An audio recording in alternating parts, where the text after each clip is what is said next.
지금 현재 보면 내년은 보합이 될 가능성이 높다. 그래서 지난 10년 평균치 정도 수도권은 조금 더 이제 상황이 더 좋을 거고요. 지방은 좀 상황이 좀 더 나쁠 가능성이 높습니다.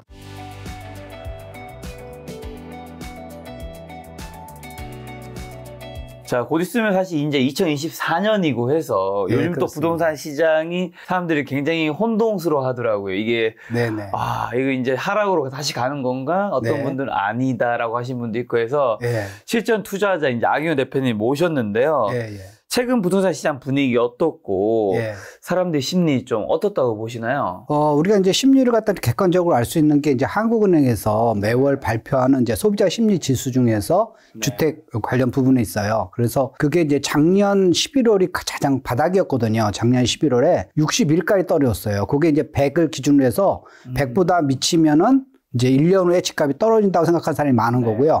100이 넘으면 이제 1년 후에 집값이 오른다고 생각한 사람이 많은 건데 그게 60일까지 떨어졌다가 그 후에 이제 계속 쭉 올랐습니다. 꽤 올라가지고 지난 9월에는 이제 그 110까지 올라갔습니다. 110까지 올라갔다가 이제 10월 달에 거기에 주춤한 거죠. 그러니까 60일에서 110까지는 한 번 떨어지지 않고 쭉 올라갔다가 지금은 108. 그래서 108이니까 지금 현재 보면은 집값이 오를 거라고 생각한 사람이 뭐 아직도 많긴 하지만 사실 지난달하고 그러니까 그 9월 달하고 비교할 때 10월 달 지수가 조금 이제 떨어졌다는 것 자체가 그거 보면은 이게 이제 상승세가 좀 주춤한 거 아니냐라고 하는 거고 실제로 보면은 이제 매매가 상승률 이런 것들은 이제 전달에 비해서 많이 떨어지고 있어요. 그러니까 떨어지고 있다는 게 뭐냐면 매매가 상승률이 줄어들고 있다는 거죠. 저 그러면 어쨌든 2023년 상반기는 확실히 집값이 상승을 했잖아요. 예. 근데 최근에 그러면 이제 사람들이 좀 왔다 갔다 하는 게, 그러면 이제 지금 최근 데이터는 결국 10월, 11월인데, 11월 지금 현재 벌써 20일 넘어가고 있는데, 최근에 한두 달 사이에는 집값이 이제 상승률이 떨어지고 있긴 하지만 상승하고 있는 건가 어떻게 되나요? 그건 이제 지역마다 달라요. 지금 현재 굉장히 말씀드린 게 제가 말씀드리면 이제 어떤 분들은 그래 그렇게 수긍한 사람이 있고 어떤 사람은 아닌 사람도 있는데 그거는 지역별로 다 다르기 때문에 그렇습니다. 그렇죠. 수도권과 다르고 지방이 다르고요. 똑같은 수도권에서 서울도 다르고 또 인천 다르고요. 또 경기도 다릅니다. 똑같은 서울에서도 강남 다르고 그다음에 노도강 다르고 그렇습니다. 그러니까 노도강 같은 경우는 계속 지금 하락세를 면치 못하고 있거든요. 그다음에 강남 같은 경우는 아직도 상승을 하고 있고요. 그다음에 이제 우리가 이제 언론 이런 데 보도할 때 보면은 어느 단지가 얼마에 거래했는데 얼마에 거래했다. 이제 이런 기사를 보고 뭐 떨어졌다 올라갔다 이렇게 판단을 하는데 그거는 이제 여러분이 판단하실 때 직접 국토교통부의 자료를 좀 찾아보시는 게 나아요. 그게 사실 보면 어느 한쪽으로 몰기 쉽거든요. 그러니까 하락한다는 기사를 쓰고 싶으면 그런 샘플만 찾아가지고 기사를 내는 거고요. 상승한다는 기사를 쓰고 싶으면 그런 샘플만 찾아가지고 내면 되는 겁니다. 그러니까 예를 들어서 이제 강남 배치동에 음마아파트라고 있지 않습니까? 뭐 상당히 유명한 아파트인데 그게 9월 달에 전용 면적 84제곱미터짜리가 9월 달에 23억에 거래됐다가 10월 달에 28억에 거래됐어요. 한 달 사이에 5억이 올랐죠. 지금 강남 재건축 폭등하고 있습니다. 기사 쓰려면 그걸 인용하면 된다는 거예요. 근데 그거 틀려요. 제가 그렇게 거래가 안 됐다는 게 아니라 9월 달 거는 1층이고 10월 달 거 루알층이죠.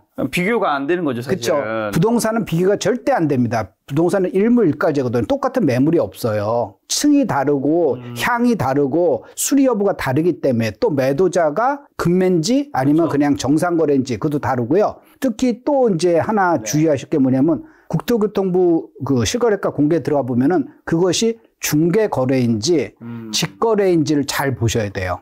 직거래 숫자 믿으시면 안 돼요. 그러니까 직거래 같은 경우는 증여성 거래거든요. 그 가격 갖고 못 사요.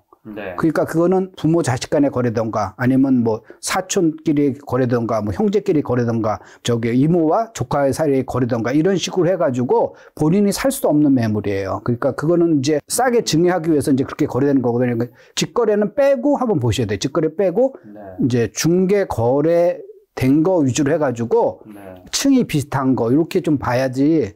그중에 무조건 아까 하면 아까 제가 극단적인 샘플로 아까 음마아파트를 들었는데 23억이 28억 됐다니까요. 5억 올랐다니까요. 근데 그렇게 기사 쓰면 틀린다는 거예요. 5억 올랐습니다라고 하면 틀린다는 겁니다. 그 수치 자체는 사실이지만 진짜는 아니라는 거죠. 그렇죠. 그게. 그러면 정확하게는 1층하고 로얄층하고 다르잖아요. 그 가치가. 그렇기 때문에. 그런 건 기사에 포함 안 돼 있더라고요. 그렇죠. 다 안 나죠. 그러니까 자기가 직접 찾아봐야 돼. 무슨 단지가 얼마에 거래됐다 그러면 찾아보고, 그 다음에 이렇게 매물이 진짜 그 가격대에 거래가 되고 있는지 그것도 찾아보고 이제 그걸 보시면 되니까 이게 그러니까 주식 같은 경우는 삼성전자 그러면은 내가 부산에 사거나 서울에 살거나 똑같죠. 근데 이 부동산은 일물일가제이기 때문에 똑같은 매물이 하나도 없어요. 그래서 여러분들이 그거를 판단하셔야 되고 본인이 관심 있는 지역을 갖다 판단하셔야지 그냥 스포츠 중계 보듯이 집값 떨어지고 있네 또는 집값 오르고 있네 이렇게 보시면 여러분들 이제 상당히 오류에 빠질 가능성이 높습니다. 지금 뭐 서울과 인천 그다음 경기도 다르고 지방도 다르기 때문에 제가 기준점 오늘은 이제 특정 지방을 여쭤보는 게 아니라면 그냥 수도권으로만 생각해 주시면 일단 한정을 왜냐하면 수도권에 어쨌든 2,500만이 살고 있으니까요. 그렇죠.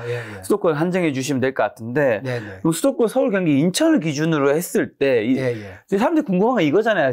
내년에 도대체 집값, 매매, 전세 어떻게 되는 거냐. 뭐 이제 오늘 결론 부분이라는데 네, 결론부터 때리고 두 발씩으로 들어가시죠.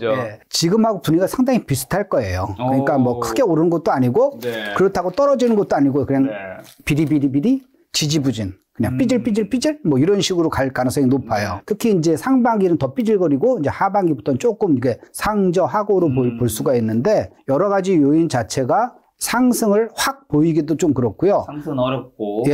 그렇다고 뭐 하락할 요소도 사실 보면은 별로 그러니까 새로 어떤 악재가 새로 등장할 가능성도 그렇게 높지는 않고 뭐 이런 거죠. 지금 말씀하신 건 그러면 보합을 말씀하시는 건가요? 그렇죠. 지금 현재 보면 내년은 보합이 될 가능성이 높다. 그래서 지난 10년 평균치 정도 그 정도로 보시면 되겠습니다. 그래서 수도권은 조금 더 이제 상황이 더 좋을 거고요. 지방은 좀 상황이 좀 더 나쁠 가능성이 높습니다. 공급 같은 경우도 내년은 이제 서울 같은 경우는 이제 공급 부족이고 서울만 공급 부족이고 나머지 지역은 내년까지는 입주 물량이 많은 해예요. 그래서 공급이 내년까지는 부족하지가 않거든요. 그래서 그런 측면에서 보면은 내년까지는 크게 오를 요소는 사실 적어요.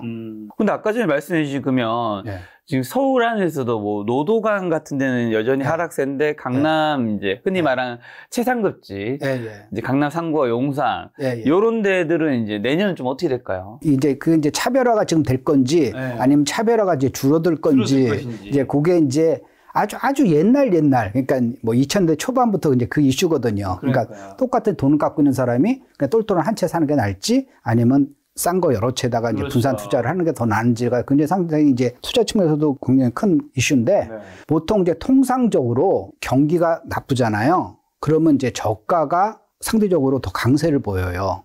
소형 주택이라던가 저가라던가 그 다음에 이제 경기가 좋으면은 고가라던가 대형 주택이라던가 이런 게 더 이제 강세를 보입니다. 그래서 경기가 나빠지면 사람들이 가성비를 따지기 때문에 그렇습니다. 그렇죠. 가성비를 따지는 거고요. 경기가 좋아지면 사람들이 가성비보다 가심비를 따져요. 그러니까 똑같은 자동차더라도 나는 좀 폼 나는 거 타겠어. 뭐 외제 브랜드 한번 사겠어. 또는 국산 브랜드에서 뭐 최상위 브랜드를 타겠어. 돈의 주머니에 여유가 있으면 그렇게 되는 거고 여유가 없으면은 차를 안 사거나 또는 사더라도 실속 있는 걸 이제 사게 되는 거거든요. 부동산도 마찬가지입니다. 그래서 그게 이제 그 경기에 따라서 이제 사이클을 그리는데 그거는 이제 옛날 얘기고요. 그러니까 문재인 정권, 그러니까 2017년 5월 달에 이제 문재인 정권 출범했잖아요.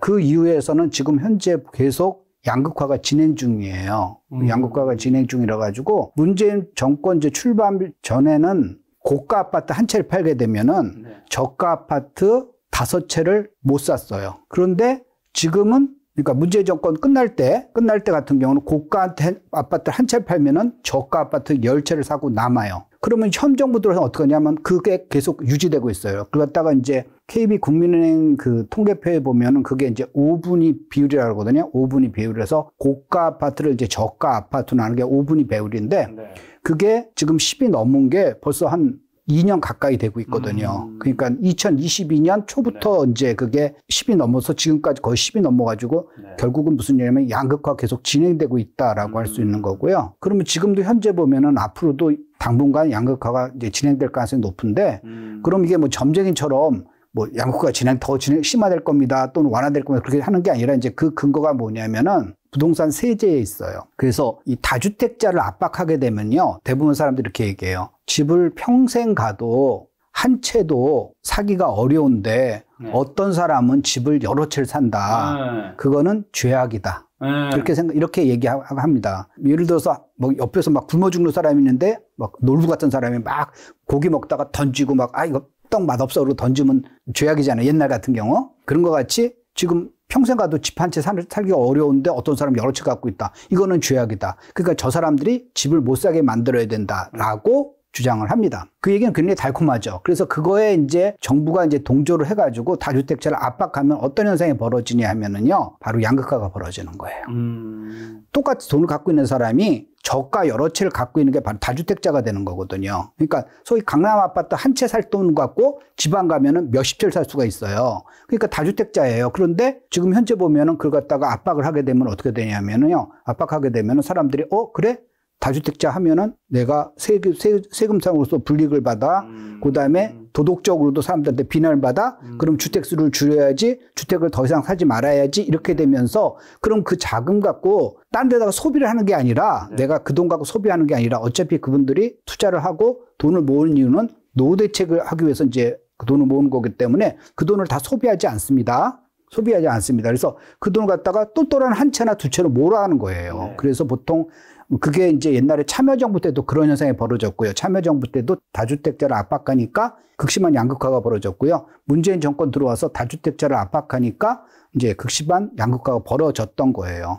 그럼 어떤 분들은 현 정부 들어와서 지금 다주택자 압박 안 하지 않습니까? 압박 안 하는 게 아니라 지금 현재 문재인 정권의 정책이 그대로 이어가고 있잖아요. 대표적인 게 바로 취득세예요. 취득세가 지금 다주택자가 집을 살려고 그러면은요, 취득세 얼마 내야 되냐면요, 12.4%, 국민주택 규모 이하는 12.4%, 국민주택이 넘는 거는 13.4%의 취득세를 내야 되는 거예요. 그러면은 복비 이런 것까지 하면은 한 15%가 비용이 나간다는 얘기인데, 어떤 사람이 강남에 20억짜리 집을 산다라고 하게 되면은 처음에 살 때 내가 계약한 날부터 잔금일까지 3억 원은 그냥 날아가는 거예요. 그렇죠. 그러니까 20억에 내가 계약했는데 분명히 돈은 23억이 들어가는 거니까 3억 원을 손해보고 들어가는 거예요. 그러면 그 사람은 당연히 안 사죠. 당연히 다주택자는 집을 안 사게 되는 겁니다. 그래서 안 사게 되는 거고, 그 다음에 기존에 종부세 같은 걸 많이 때리잖아요. 그럼 다주택자들이 이거 안 되겠네? 집을 처분해야겠네 하고 어떤 걸 처분하냐면은 제일 똘똘한 걸 처분한 게 아니라 자기가 갖고 있는 것 중에서 제일 조금 시원찮은 것부터 이제 처분하기 시작하는 거예요. 그래서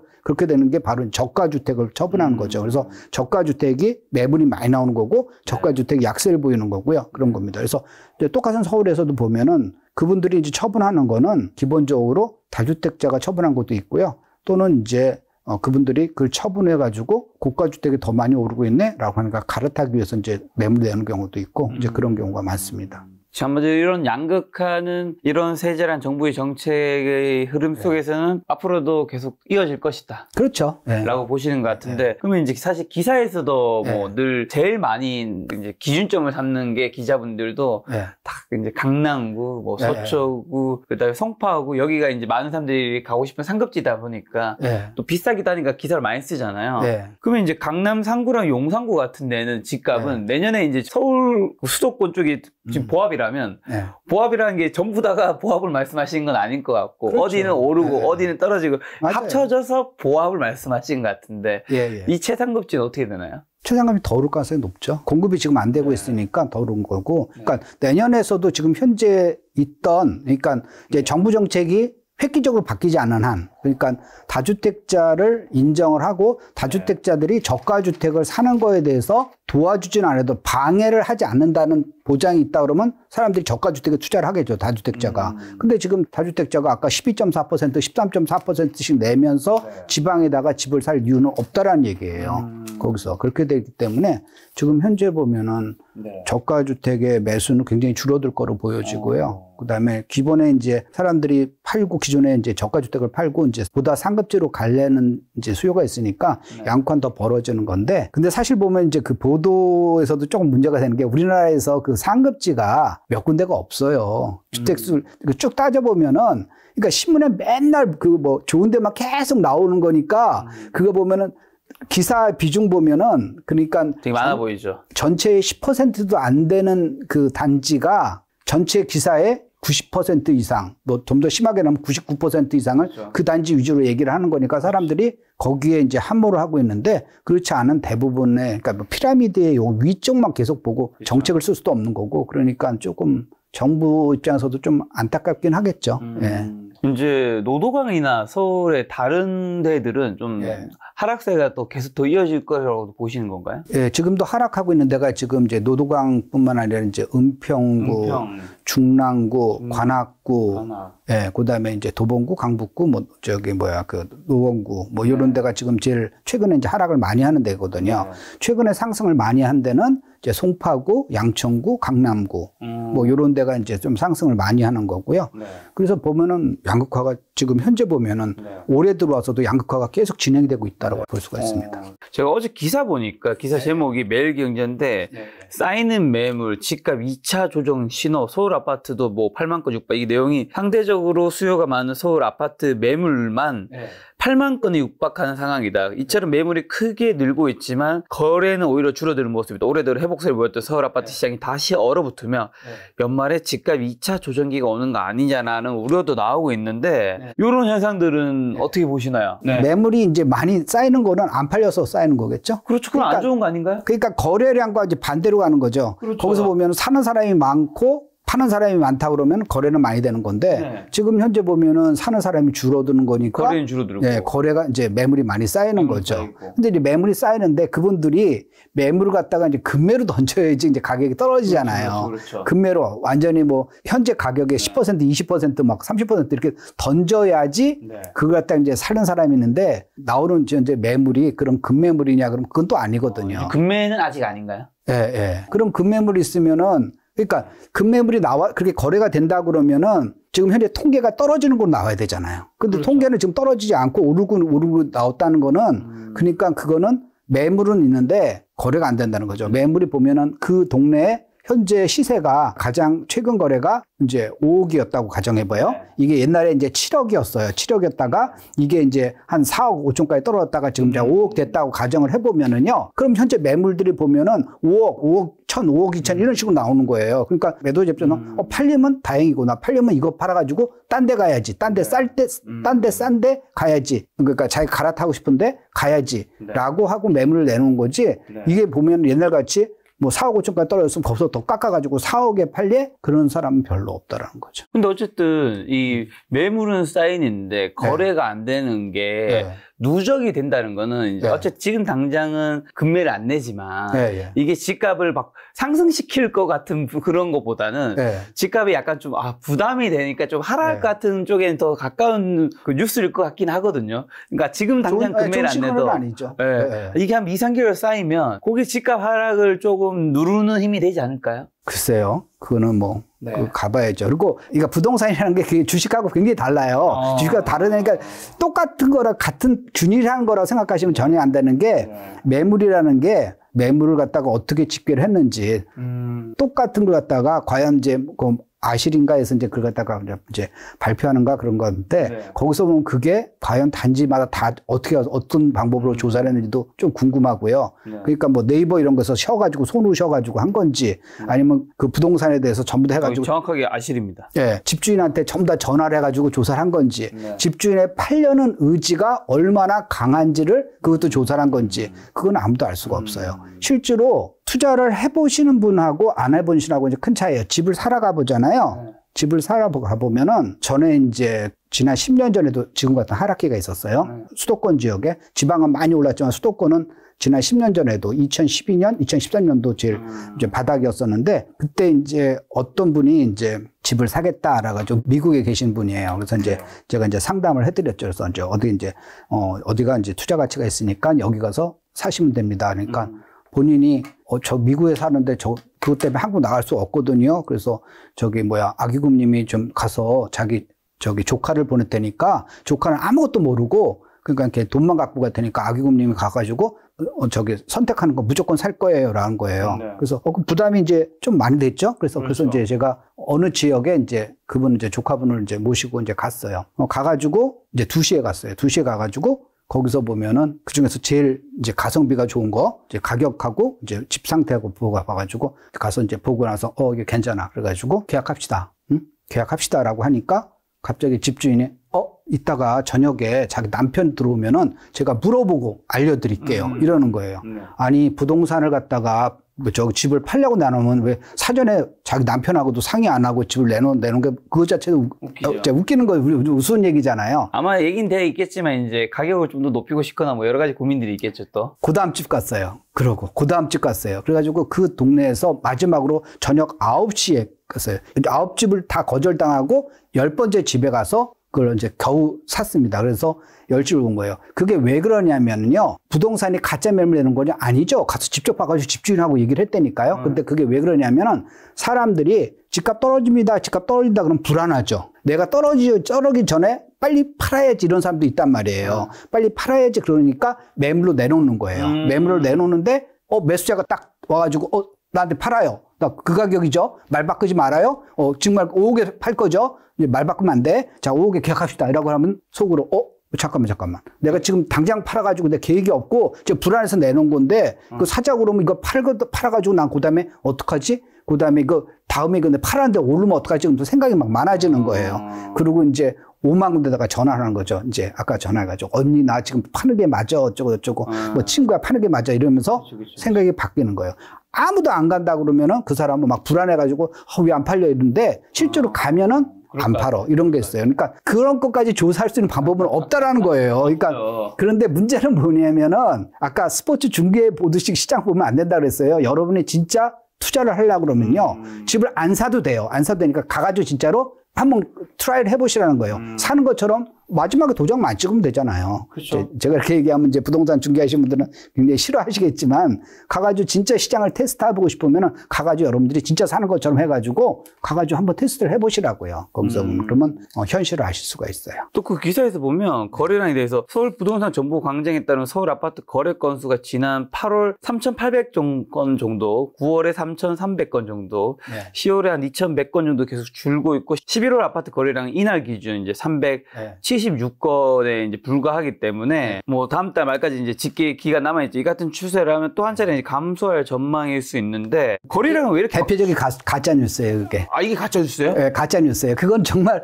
제가 이런 유튜브나 아니면 제가 강의 때 누누이 말씀드리거든요. 기자분한테도 누누이 말씀드리는데 거래가 가짜는 아닐 거잖아요. 그러니까 그게 이제 가짜 뉴스면은 징계 먹잖아요. 그러니까 무슨 얘기냐면은 그분들이 그걸 알고 했으면은 정말 조금 안 좋은 거고요. 모르고 했으면 좀 공부 좀 하셔야 되는 거예요. 기자분들 공부를 하셔야 어느 되는데. 쪽이 안 좋은 건데요? 자, 안 좋은 게 아니라, 그러니까 제가 그 가짜 뉴스를 갖다가 판별하는 걸 제가 가르쳐 드릴게요.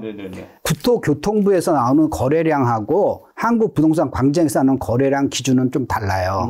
국토교통부에서 나오는 거는 이제 신고일 기준이고, 그 다음에 이제 그 서울부동산광장에 있는 거는 계약일 기준이에요. 뭐 그건 좋아요. 뭐 계약일 갖고 옛날부터 쭉 밀고 나오고 한쪽에서는 이제 뭐 신고일 갖고 쭉 밀고 나오면 좋은데 문제는 뭐냐면은 10월 31일 날 내가 계약을 체결을 했어요.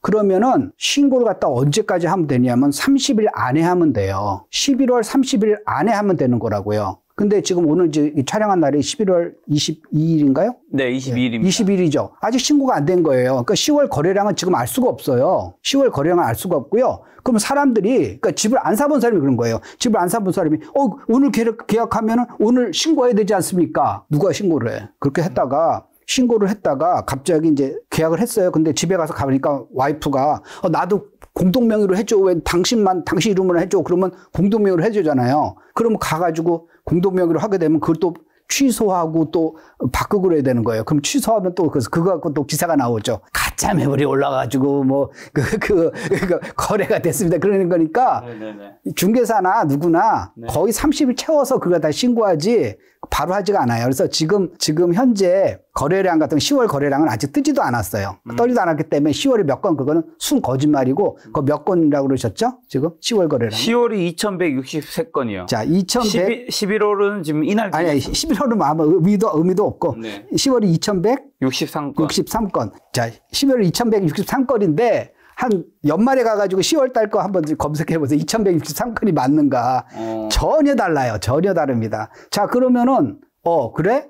그러면은 지금 9월 달 거래량은 맞지 않습니까? 그렇죠? 9월 달은 10월 말까지 거래된 건 지금 11월이니까 네. 9월 달 거는 지금 다 픽스됐을 거 아니에요. 그렇죠. 자, 그래서 서울 부동산 정보광장에서 여러분 직접 가서 제가 아까 보니까 스포츠 중계 보시면 안 된다 그랬어요. 자, 지금 오늘 이제 요 유튜브를 보는 순간 여러분 이제 서울 부동산 광장에 들어가 가지고 9월 거래량을 한번 보세요. 9월 거래량 가지고 써요. 어디다가 이렇게 3,000 몇 건 이렇게 써놔요. 그 다음에 이틀 후에 가서 똑같은 사이트에 또 들어가 보세요. 부동산 정보광장. 9월달 거래량이 바뀌어 있어요. 10월달 거래량은 당연히 바뀌고, 그러니까 지금도 8월달 거래량도 지금 계속 바뀌고 있어요. 이게 어느 정도 이제 안정화되냐면 3달이 지나야 돼요. 그러니까 8월 거래량 같은 경우가 11월 말 돼야지 최종 집계 돼요. 그러니까 신고는 30일 안에 되지만 그 안에서 또 그 동사무 거기서 검증하고 또 뭐가 잘못되면 이렇게 해가지고 최종적으로 그 부동산 정보 광장의 픽스도 아니고 거의 그것이 데이터가 안정화되는 거는